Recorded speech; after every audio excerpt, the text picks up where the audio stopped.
but let's do things differently this morning. The coffee chat is in session, and joining me right now is a man who's trying to shake himself up so that he looks and feels alive. You were out and about yesterday and at that briefing by the president, and I mean, you look at every newspaper headline this morning, Govan. It's either emergency is the headline or we are in this together. But the one that I think I took interest in the most for me is the one on the front page of the Star, which says SA on lockdown as number keeps rising. And are we effectively on lockdown? Yeah, I think they've got it right. Yeah? They've got it right with the banning of public gatherings, especially the call for people to use public transport less, the travel bans, and essentially what looks like the country bracing to contract and to stop interacting with each other. I think they're on the mark here that we are in lockdown,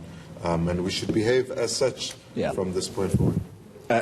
Edwin, for me, the main concern is what the president said yesterday, just right at the top of his speech. Well, few lines just as he started his speech. He talks about the number which, before his address, was standing at 51.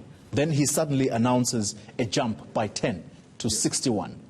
And he says this is expected to rise in the coming days and weeks. But most concerning is the internal transmission of the virus. Yes, we were talking about it because on Saturday it was 38 in fact, the official number, and then Sunday morning 51, and then by Sunday evening when he announced, when he made his announcement last night, it had jumped to 61. So the other interesting thing around that is he's asked South Africans to undertake essential domestic travel. But how do you enforce that? How do you say, Chloe, don't go to the village to visit your family? Is it essential? You know, how is it going to be regulated? And I think, based on your point that you asked Govan just now to say, are we on lockdown? I think he was quite careful not to say we are on lockdown using those kind of words, but essentially we are. And, you know, he says don't panic. Yeah. But, you know, with winter coming, the measures do seem that we are on effective lockdown. Govan, yesterday you sort of pressed the minister in the presidency, Jackson Mthembu, immediately after the president concluded his address, and you were probing about these additional 10 cases. We know about the Wits student who contracted this virus, and it's not explained how they may have contracted it, but it is what the president fears the most, the internal transmission. It's the first time we've gotten an update about the virus without the context from the health minister. Essentially, the president just announced that it was 61 cases now within the same day, and that the local transmission had been confirmed. But what's more concerning here, Oli, is that on the health department's website, it shows that they've tested about 1,500 people. And if they've already found 61 cases just based off of the test of 1,500 people, you're almost scared to think of what it would mean if we would test 30,000 people. And at this point, if we read into the president's speech, I think that's what they're preparing for. The spike in the numbers after broader testing, although he didn't announce any mass testing. But we'll definitely probe them more on exactly how some of these people contracted the virus. And these are the answers that we're expecting this morning from these ministers. You look at the front page of The Citizen, Edwin, and the headline there, Churches in Crisis Talks. It's important that we highlight that we're going into the Easter weekend. One of the churches that is uppermost in my mind is the ZCC, who usually congregate in Moria City.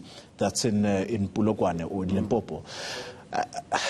Church leaders, I don't think they have a choice but to cancel. Yeah, we have to cancel. I mean, if you go with what the president says, that no gatherings of over 100 people, and you know that there's like 2-3 million people who go up to Moria, it's a recipe for disaster in terms of the spreading of the coronavirus in South Africa. It could just spread very quickly. And that happens as we head into winter. Yeah. The worrying thing is that now a lot of people will start getting the sniffles, even if it's your common cold. There's going to be fears around whether Police got coronavirus because I saw him sneezing and sniffling in the newsroom. Yeah. So how are you going to control people at mass gatherings? I think it will just have to be cancelled. Govan, the gathering at Moria, we know that there was this talk that one of South Africa's most prominent business people, Patrice Motsepe, was going to effectively launch his time bank at that gathering. This obviously, these drastic measures have a severe impact on economic activity, and perhaps Patrice Motsepe would be among those who feel it first. He must be devastated for his plan to launch a time bank, and that's a very important constituency for Patrice Motsepe. But at this point, there's no other way around it. I think we'll just have to accept that it's not going to happen, and he'll have to make an announcement and find another way to try and bring it in. Interestingly, though, on the churches, even though these mass gatherings have been banned, likelihood is that church on a Sunday will go ahead. Albeit in smaller congregations. Yeah. And I heard the MEC in Limpopo saying that we might have to do this via via Skype. And Archbishop Makgoba has said that they will only be serving consecrated wafers now during the Sunday Mass, and no longer be giving the sacramental wine Holy Communion, to the congregants, and that's because they want to minimize the risk of spreading corona. So even the church is being innovative here. And more importantly, I've seen some economists and worker leaders raising this, there is an expectation now that the Reserve Bank governor should cut the repo rate by 100 basis points, because they've seen the US doing the same to try and relieve some pressure. And to try and boost economic activity on the populace. Yeah. And we don't know if the president has any intention of talking to the Reserve Bank governor to do that.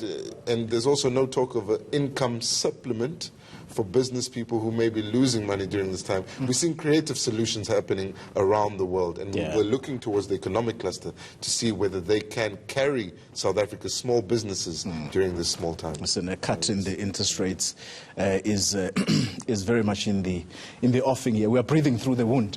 Kgaswe, talk to us about the sports pages. I suspect sport is not left untouched. Back page of the Witness. A welcome break, that's the headline. This is a quote from Sean Everett.